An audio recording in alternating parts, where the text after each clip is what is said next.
What's up?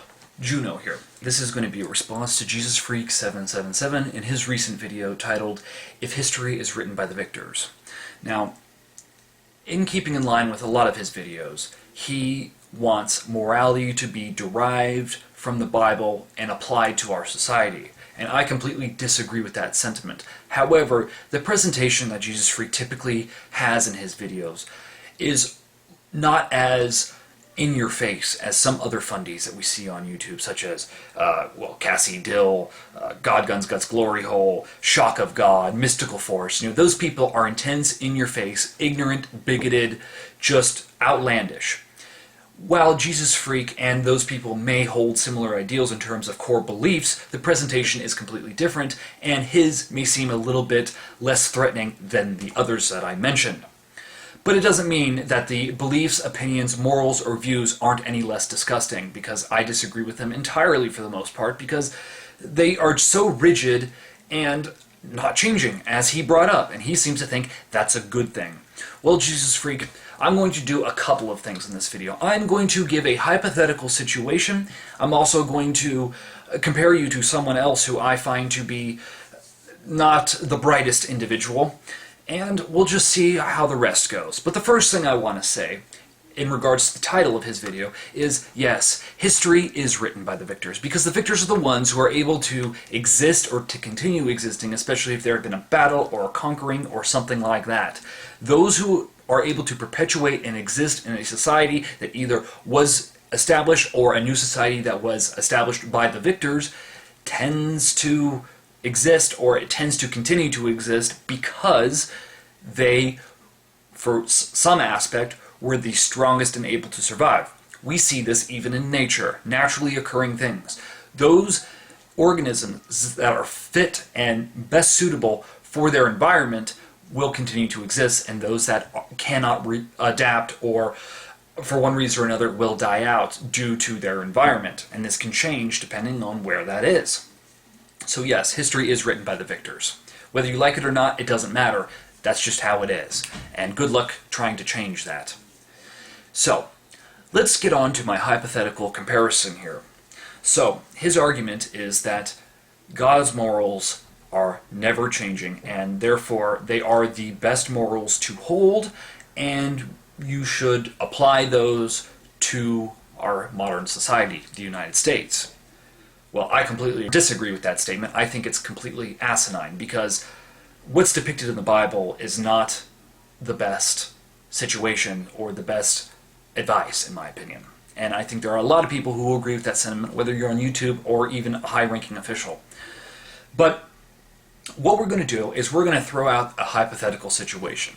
Let's just say, for argument's sake, our society, the United States, gets their morals from the Bible. Hell, let's just say all of our laws are derived from the Bible. Now, one thing that is continuously perpetuated throughout the Bible is slavery. It is mentioned a lot. And there is even detailed instructions on how to maintain and keep and mark your slave in the Bible. Now, to me, I find slavery to be abhorrent. I just don't like it. I think it's a violation of basic human rights, and no one should be forced into working against their will. That is just ridiculously messed up, in my opinion, and I'm sure there's a lot of people out there that will agree with that sentiment. Now, if you are familiar with Jezuzfreek's argument on slavery that he had in the past, which I am, is he's trying to differentiate the biblical version of slavery, the one with detailed instructions on how to maintain and mark your slave, to the slavery that was used in our country back when it was being founded and after it was founded up to a certain point before it was ruled illegal. And the thing is I'm willing to bet that those people who held slaves way back when our country was established probably would use the Bible as an excuse for slavery. I wouldn't be surprised in the slightest. Because also, when our country was being founded, many people were leaving Europe because of persecution for one aspect or another, and when they came here, they were establishing different sects of religion and believing in various different things too. I mean, even today, we have over 30,000 different sects of Christianity. Only Christianity. And that's amazing in a way. That's how can you have so many different divisions of supposedly the same belief? Not to mention you have different versions of the Bible and all sorts of different beliefs that one group may believe in and the other group discredits. I mean, even the notion of hell, some Christians don't even believe in. But let's get back to my hypothetical. So we derive our laws from that. So if the Bible is where we get our laws from, slavery would be legal. Would you agree with that, Jezuzfreek? I would like to know. Anyway, another thing that I find to be not so pleasant in the Bible is the drift in terms of value between men and women. Now, for the most part, in our country, basic human rights are equal no matter which sex you are, male or female. Now, it could be argued that there could be some things, especially in relation to work pay and stuff, that can be not so equal. But a lot of organizations and companies who employ both men and women, some of them try to rectify that situation as much as possible. But, you know, even up to the 1920s, women didn't have the right to vote, so things are changing. And that's not bad. And what we see today, especially in the state I live in, California, denying gay people basic rights to marry is just, I find, to be wrong. I don't see why we should be voting on people's rights like that. That just, to me, just seems completely un-American. I think they should be able to marry whoever they choose. I mean, I'm not really one for marriage personally, but if someone wants to get married, they should have every right to, provided they're both consenting adults, and there's no coercion or anything like that. And this gets me to another point. A story or a passage that is depicted in the Bible, now I'm not too sure of the specifics of it, but basically it goes like this, okay? Say there's a man, all right? And he might be particularly interested in a female, all right? And also, keep in mind that marriage and relationships like that were not the same in those biblical times than they are today. There are certain laws that have been put in place and certain regulations, especially in our country, the United States, if you live here, that are against certain things like polygamy and stuff like that. But let's just say that of course, we're still going off the hypothetical here, that the Bible is where we get our laws from. So, there's a man who's interested in a woman, but say this woman won't give him the time of day. So what this man can do is go and forcibly force himself upon this girl and rape her for the most part, and then go pay her father a few pieces of silver, and then she is now his wife. Is that moral and good and just? Let me put it in a way that might hit home for you, Jezuzfreek. Now, I know you're a parent, and you have at least one child who is female. And she, well, is fairly young right now. And, you know, I feel this is a very valid thing to bring up because, well, you have brought her up in your videos and had her in your videos. And so since you put it out there, I'm going to use it as an example. Let's say your daughter was, I don't know, for sake of argument, we'll just say 18, just because in my state that is the legal age when a young person is no longer considered a child. So we'll just say 18, all right?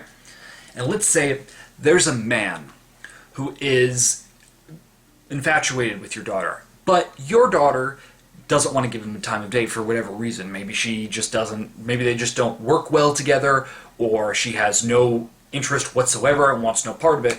But instead, he decides to go off that biblical story and forcibly rape her, and then he has to pay you some money, and then now she is married to him. Would you think that that is good and just?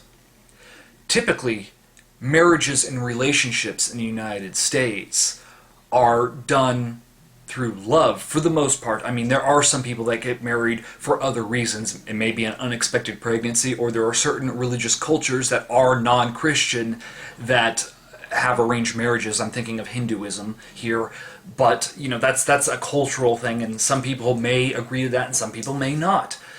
But for the most part, as a Western society, we don't have arranged marriages. I'm not saying they don't exist, but for the most part, most people date someone because there's a certain connection. It's not forced, and it sure as hell isn't purchased. That would be, in a way, prostitution. And prostitution is illegal for the most part in the United States, although I disagree with that, like I said earlier, or I think people should have complete control over their own bodies and what they want to do with it. I don't see why any governing body or government organizations should tell people otherwise. So, Jezuzfreek, would you think that, or would you agree with the biblical morality that says that a man should be able to just force himself on a woman and just pay her father a couple pieces of silver, or I guess some money in our modern society, and then she is married to him? If you say yes to this, I seriously think there's something wrong with you. Now, I'm going to now make a comparison between Jezuzfreek and another person who I am not too fond of, and this person knows that I'm not too fond of them, and I've done videos on them in the past, and they still don't seem to get it, but you know what? I don't really care. And the notion that I'm going to go off for this comparison is people believing in something just because they're convinced of it and they will not change their mind. And because of that, even if contrary evidence is presented to their position, they are set in their ways and they're not going to change. And it doesn't matter how much evidence is presented, they're set in their beliefs. So people can disprove them all they want, but they're not going to change their mind. And the person who I'm going to compare Jezuzfreek to is Nuclear Knight. And the reason for this is because countless times people have made video responses to Jezuzfreek trying to present evidence to the contrary of what he's presented, and the same things have been done to Nuclear Knight, or as she's now known here on YouTube as Ire Myth Per. Now, on her old Nuclear Knight channel, before it was suspended or hacked or whatever the fuck happened to it, she used to have a quote on it called, or it said the following. It said, "If you're looking for objectivity, look elsewhere. This is my, in capital letters, truth." And at the time, when I picked up on this, a lot of people were giving her crap because of her position on pornography. And she seems to think that there is some sort of rape culture, or pornography only depicts rape or something like that. She's a radical feminist, and she has her sycophants that will sit there and basically agree with everything that comes out of her mouth, even though there are a lot of people out there, myself included, and many others, that find her position to be preposterous just as much as I do with Jezuzfreek. But it doesn't matter to people that are that deluded. They are convinced of their position, and they will not change no matter how much contrary evidence is presented to it.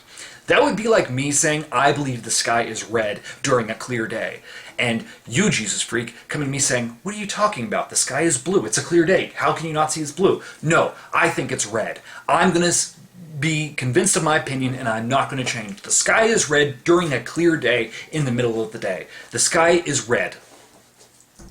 That would be a stupid position to hold, but in a way, that's kind of what you're going on here. So morals changing over time, especially with a modern society that views things or may view things differently after new evidence or new discoveries are presented that seem to be more correct or more true than what was previously thought, I would say is for the better.